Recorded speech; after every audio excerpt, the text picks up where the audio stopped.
Máte investície, ale nevidíte výsledok? Častá chyba investorov. Investujú bez jednoznačného prečo. To vedie k chaosu, zbytočnému riziku, alebo naopak podpriemernému výnosu a panickým a emočným rozhodnutiam.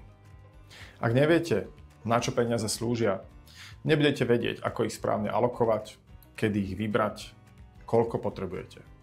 A v neposlednom rade, aké riziko prijať. Často vidím, ako investori a častokrát je to zdieľané aj privátnych klientov, privátnych bank na Slovensku, kedy majú tam množstvo produktov a je tam, povedzme, celkom slušná diverzifikácia, ale tomu portfóliu chýbajú úplne základy, to znamená, prečo vyzerá tak, ako vyzerá. Prvá najčastejšia chyba alebo situácia.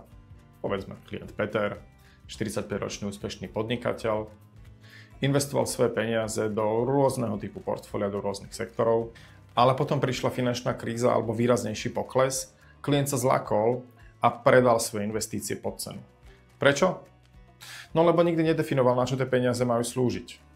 Či ide o dôchodok, vzdelanie jeho detí, dedičstvo alebo likvidná rezerva. Bez jednoznačného prečo nemali jeho investície jednoznačnú stratégiu, investičný horizont a mieru rizika. Výsledok? Stratený výnos a zbytočný stres. Jeden jednoduchý krok, ako tomu predísť. Nájde si 10 minút času, zoberte si pero, zoberte si papier a jasne si zadefinujte, čo očakávate od vašich investícií. Bod číslo 1. Cieľ. Majú slúžiť investície na dôchodok o 20 rokov? Vzdelanie pre moje deti o 10 rokov? Alebo to má byť nejaká likvidná rezerva v prípade neočakávanej životnej situácie? Číslo 2. Akú čiastku potrebujem pre daný cieľ? A číslo 3. Časový horizont a priorita likvidity tých peňazí. To znamená, keby sa niečo stalo, potrebujem tie peniaze okamžite? Alebo naopak mám dostatok času a môžem vysedieť tieto straty a zarobiť na nich.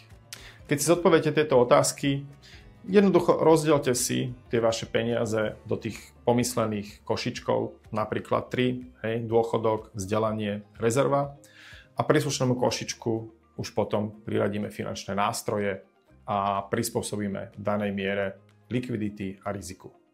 Chcete konzultáciu a premeniť vaše investície z chaosu na jednoznačnú stratégiu a štruktúru? Tak neváhajte a kontaktujte nás. My v poradenskej kancelárii Babek & Partners sme tu pre vás.